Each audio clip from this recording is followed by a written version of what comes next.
Master साहब गीत बजौलो कौनो लड़का से बहुत प्यार करत रहे। लड़का का 4 गो संगतिया मिलल बड़ा। बतावे का कहे, अखिया से अखिया मिलल तो प्यार हो गए।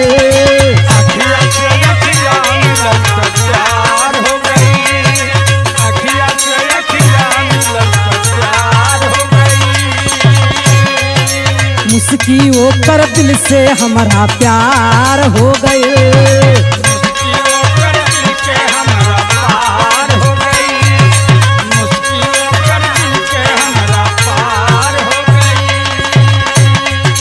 अखिया से अखिया मिलल तो प्यार हो गए। मुस्की वो कर दिल से हमारा पार हो गए।